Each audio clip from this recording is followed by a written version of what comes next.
নমস্কাৰ বন্ধু বান্ধৱীসকল প্ৰথমে মোৰ চেনেললৈ সকলোকে স্বাগতম জনাইছো আৰু আজি মই ক'বলৈ গৈ আছো এয়াৰটেলত আপোনালোকৰ যোনবোৰ চেনেল এতিয়া কাটি দিছে বুলি ভাবিছে সেই চেনেলবোৰ আসলতে আপোনালোকৰ কাটি দিয়া নাইকা ট্ৰাই আজি নতুন নিয়ম বান্ধিছে তাৰ কাৰণে আপোনালোকৰ সেই চেনেলবোৰ অফ কৰা আছে তো আপোনালোকে এতিয়া সেই চেনেলবোৰ নিজৰ টিভিতে ধুনীয়াকৈ সিলেক্ট কৰি ল'ব পাৰিব কেনেকৈ সিলেক্ট কৰিব মই এই ভিডিঅ'টোতে ধুনীয়াকৈ কম সো আপোনালোকে ভিডিঅ'টো কাট নকৰাকৈ ধুনীয়াকৈ চাওক আৰু এবোৰ কিহৰ কাৰণে হৈছে যদি আপোনালোকে বুজি নাই পোৱা তেন্তে মই কাৰ্ডত ভিডিঅ' দি দিম মোৰ আগৰ ভিডিঅ' তো চাই ল'ব আপোনালোকে তেতিয়া আপোনালোকে সম্পূৰ্ণকৈ বুজি পাব আৰু এতিয়াও যদি চেনেলটি মোৰ সাবস্ক্ৰাইব কৰা নাই দেন সাবস্ক্ৰাইব কৰক সাবস্ক্ৰাইব কৰাৰ পাছত যি টিলিঙা বটনটি ওলাই টিপি দিয়ক যাতে মই দিয়া ভিডিঅ'বোৰ আপোনালোকে প্ৰথমে চাবলৈ পায় সো বলক ভিডিঅ'টো আৰম্ভ কৰোঁ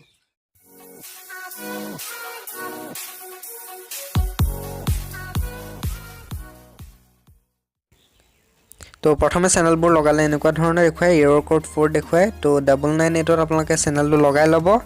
ৰিমোটত 998 টিপিব তাৰ পাছত এনেকুৱা ধৰণৰ এখন ওলাব আৱাৰ ৰেকমেন্ডেশন ফৰ ইউ আৰু তলত আছে মেক ইউৰ ওন প্ল্যান তাৰ পাছত এনেকুৱা ধৰণৰ তিনটা পেক আছে আপোনালোকক তেওঁলোকে সিলেক্ট কৰা এটা আছে 360 रुपीसৰ যত নেকি আপোনালোকে 125 টা চেনেল পাব সেকেন্ডটো আছে মাই ফ্যামিলি এটো 475 ৰ হয় ইয়াত আপোনালোকে 150 টা চেনেল পাব আৰু থাৰ্ড জুনটো আছে ভ্যালু স্পৰ্টছ এছডি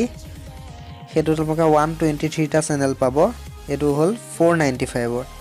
সো আপোনালোকক যদি একিটাৰ ভিতৰ প্ৰয়োজন তেন্তে মোবাইলত এই কিউআৰ কোডটো স্ক্যান কৰি ল'ব কিউআৰ কোড স্ক্যানাৰ এপ এটা পায় হেতু ডাউনলোড কৰি পেলাই মোবাইলত স্ক্যান কৰি দিয়া পাছতে লগালগ আপোনালোকৰ চেনেল এক্টিভ হৈ যাব মোবাইলত তো এই তিনি ধৰণৰ পেক আছে ইয়াত আপোনালোকে চাই লওক তাৰ পিছত বেক কৰি মই দেখিছো তলত চাওক মেক ইউৰ ওন প্ল্যান আপোনালোকে নিজে নিজৰ চেনেলবোৰ সিলেক্ট কৰি ল'ব পাৰিব তো আপোনালোকে এয়া চাওক মই ফাৰ্স্ট দেখুৱাইছো জিৰ মই সিলেক্ট কৰি দেখুৱাম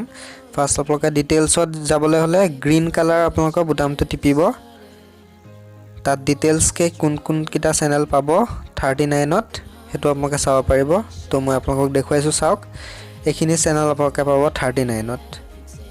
একিটা চেনেল তো আপোনালোকক যদি প্ৰয়োজন তেন্তে আপোনালোকে ওকে বুটামটো টিপি দিব মই আপোনালোকক দেখুৱাইছো চাওক এ বেক কৰি ওকে বুটামটো আপোনালোকে টিপি দিব ৰিমোটৰ এটো ওকে বুটাম তো আপোনালোকে তাৰ পিছত বেক কৰি দিয়ক জিৰ আপোনালোকৰ চেনেল সিলেক্ট হৈ গল তাৰপিছত বেক কৰি আপোনালোকে ষ্টাৰ টিভিৰ আপোনালোকে কি চেনেল লয় তো আপোনালোকক এটো দেখুৱাইছো মই 49ত যোনটো আছে ষ্টাৰ হিন্দী ভ্যালু পেক হেতুত আপোনালোকে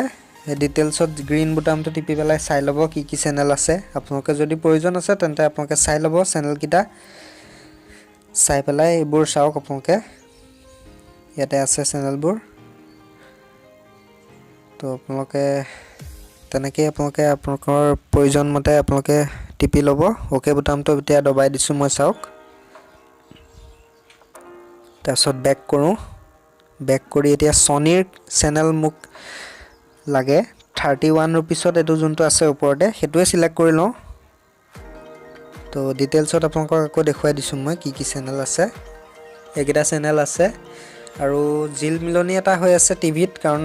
মোবাইল দি ৰেকৰ্ড কৰিলে টিভিত এনেকুৱা হয় সো তাৰ কাৰণে ক্ষমা কৰিব এয়া চাওক একেটা চেনেল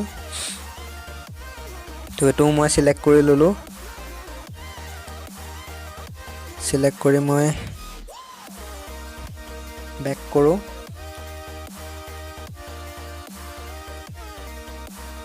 বহুত ধৰণৰ ইয়াত আছে পেক তলত আপোনালোকে চাব পাৰে আপোনালোকে যোনকিটা প্ৰয়োজন আছে প্ৰয়োজন অনুযায়ী আপোনালোকে কৰি ল'ব তো বেক কৰিলো বেক কৰি এই গ্ৰীন যোনটো আছে হেতুত সাবমিট কৰিব লাগিব আপোনালোকে হেতু বুটাম গ্ৰীন বুটামটো আপোনালোকে টিপি দিব টিপি দিলে আপোনালোকৰ সাবমিট হৈ যাব সাবমিট হৈ গল আপোনালোকৰ সাবমিট হোৱাৰ পাছত এই কিউআৰ কোড যোনটো আছে কিউআৰ কোডটো আপোনালোকে মোবাইলত কিউআৰ কোড স্ক্যানাৰ এপ মই কৈছোৱে হেতু আপোনালোকে ডাউনলোড কৰি ধুনিয়াকে সেই স্ক্যান কৰি দিব মোবাইলত স্ক্যান কৰি দিয়াৰ পাছতে আপোনালোকৰ চেনেল এক্টিভ হৈ যাব মোৰ টোটাল হৈ গৈছে 67 টা চেনেল আৰু মোৰ টোটেল কষ্ট হৈ গ'ল 293.82 মানে ইয়াত NCF আৰু টেক্স এইবোৰ কাটে GST CST সব টেক্স কাটি পেলাই হৈছেগে মোৰ সিমানটো তো আপোনালোকৰ তেনেকুৱাই হ'ব এয়া চাওক আৰু যদি চেনেল আকৌ আপোনালোকে হেৰিও কৰিব পাৰে বিচাৰে কমাব বিচাৰে তেন্তে আপোনালোকে বেক কৰি পেলাই কৰিব পাৰে তো তেনেকৈ আপোনালোকে কৰিব লাগিব তো এতিয়া মোবাইলত আপোনালোকে স্ক্যান কৰি দিয়াৰ পাছত আৰু সকলোখিনি হৈ যাব এয়া চাওক 293 টকা হৈ গ'ল মোৰ 293.82 কাৰণ মোক এইকেইটা চেনেল লাগেই গতিকে আপোনালোকৰ যদি প্ৰয়োজন নাই তেন্তে এইবিলাক চেনেল নল'ব তো এয়া চাওক মই এতিয়া বেক কৰি আপোনালোকক চেনেলবোৰ লগাই দেখুৱাই দিছোঁ চাওক জি চিনেমাত এয়া চিনেমা চলিছে এতিয়া লগালগ হৈ যায় গতিকে টেনশ্যন ল'বলগীয়া একো নাই এয়া বাঘিটো চলি আছে সো ঠিকে আছে সব এক্টিভ হৈ গ'ল মোৰ আছিল ভিডিও আশা কৰিলো আপোনালোকে তেনেকৈ কৰি ল'ব যদি ভাল পালে দেন আপোনালোকে ভিডিওটো লাইক কৰক আৰু কমেন্ট কৰি জনাওক কেনে পালে আৰু ভিডিওটো শ্বেয়াৰ কৰক আৰু চেনেলটোত যদি নতুন হয় প্লিজ কৈছো চেনেলটো সাবস্ক্ৰাইব কৰক আৰু কিবা সুধিব লগা থাকিলে কমেন্টত আপোনালোকে জনাওক মই তাৰ ৰিপ্লাই আপোনালোকক নিশ্চয় দিম সো ভিডিওটোত ক'বলগীয়া ইমানে ভিডিওটো চোৱাৰ বাবে থ্যাংক ইউ